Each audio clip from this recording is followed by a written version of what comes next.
What if the love of your life was marrying your brother? And what if you promised your dying mom that you'd never get in the way? At last, the moment fans have been waiting for, Conrad Fisher takes center stage. In Season 3, Episode 5 of The Summer I Turned Pretty, we shift from Belly's familiar narration to Conrad's inner world. And what a shift it is! For over an hour, viewers are treated to an intimate look at the thoughts of the boy who always kept things close to the chest. His ex-girlfriend's presence, his brother's upcoming wedding, the weight of his past, it all comes tumbling out in this emotionally charged, deeply personal episode. Oh, and yes, that peach scene has everyone talking. The episode picks up just 1 week after Belly's birthday, the weekend where Conrad quietly stepped up to be Jeremiah's best man.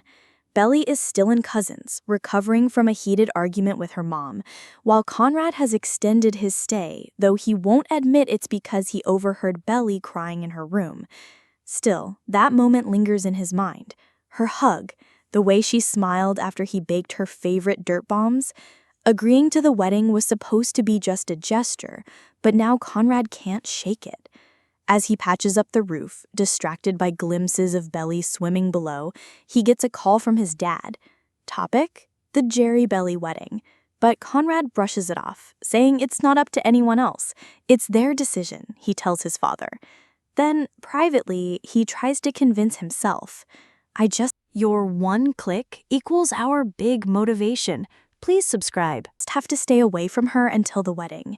And then she'll be my brother's wife, and I won't think of her that way again. But the look on his face says otherwise. Meanwhile, Taylor bumps into Steven outside the office just before she plans to drive Jeremiah to Cousins for some wedding prep. But her plans are thrown into chaos when her mom's salon inspection is suddenly rescheduled. That leaves just 3 people headed to Cousins for the 4th of July: Belly, Conrad, and Jeremiah. Taylor's absence sets the stage for all the tension to boil over. In Cousins, Belly and Conrad have an awkward run-in in the kitchen. She's eating a Pop-Tart and he offers her the food he left out, but she says she doesn't want to take anything without asking. She also comments on how little they've seen each other lately. Then she brings up California again, noting that it sucks he'll miss the wedding for work. What she doesn't know, Conrad is still lying. He hasn't told her or anyone that he actually got fired from the summer clinic. Back at the office, Jeremiah teases Steven about his chemistry with his coworker, Denise.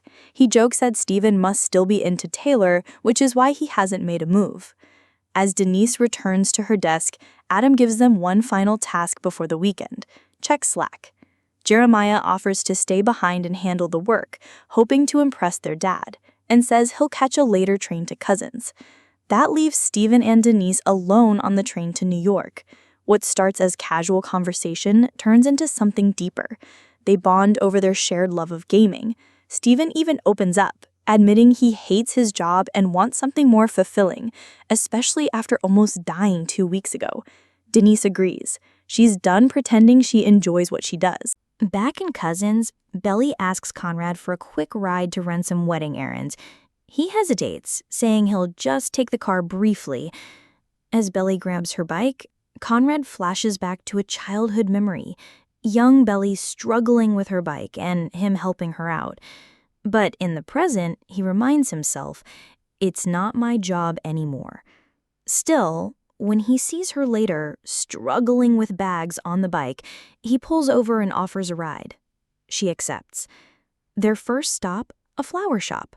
Belly tries to play it cool, saying the flowers are for a beach party, not a wedding, but Conrad accidentally tips off the florist, who assumes he's the groom.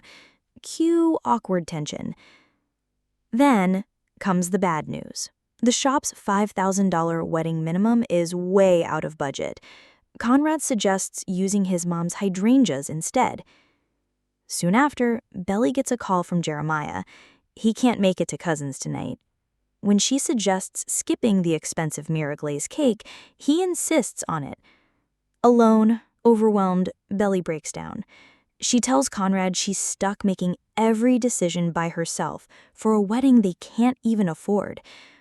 Conrad insists they go to Michael's before the sale ends. In his narration, he confesses, "I'm so fucked."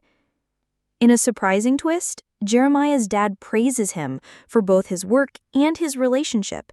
He offers full support and offers to pay for the wedding at the country club. It's a generous gesture that shifts everything.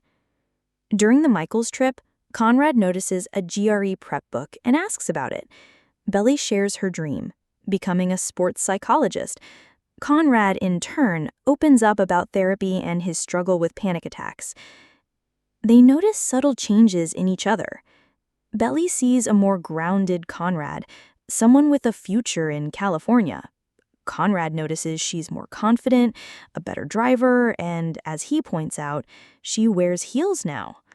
"You don't miss a thing," she says with a soft smile. On the drive back, Conrad finally tells the truth. He wasn't just taking a break, he got fired the same day Stephen had his accident. Belly gently says, "Maybe getting fired was the best thing that could have happened. You're right where you're supposed to be. You don't have to be the hero all the time." They make a spontaneous stop at a peach orchard.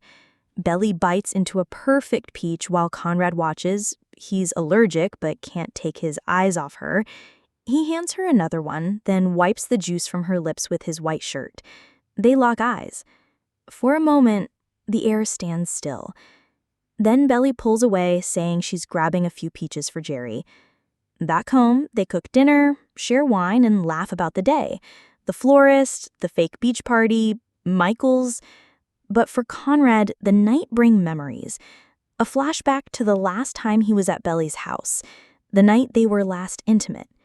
He wonders, what if he hadn't messed it up? But then, Jeremiah walks through the door. Later, on the dock, Jeremiah shares the good news. His dad is paying for the wedding. He wants it at the club, with some work friends invited. Belly is caught off guard but agrees. It's the kind of wedding his mom would have wanted. Conrad watches from a distance as they dance under the stars. In his narration, he reminds himself, "You don't break promises made on your mother's deathbed." 4 years ago, Susanna, on her deathbed, told Conrad she wasn't scared because she knew he would be okay. And she knew Jeremiah would be too, because Conrad would always protect him. Conrad insisted he wasn't a good brother, but Susanna didn't agree. "You've always looked out for him," she said. That night, he made a promise to always be there for Jeremiah. In his mind, leaving for California was him keeping that promise. But now, with the wedding closing in and his feelings for Belly impossible to ignore, Conrad finds himself at a crossroads. Will he keep that promise? Or will he finally tell Belly how he really feels?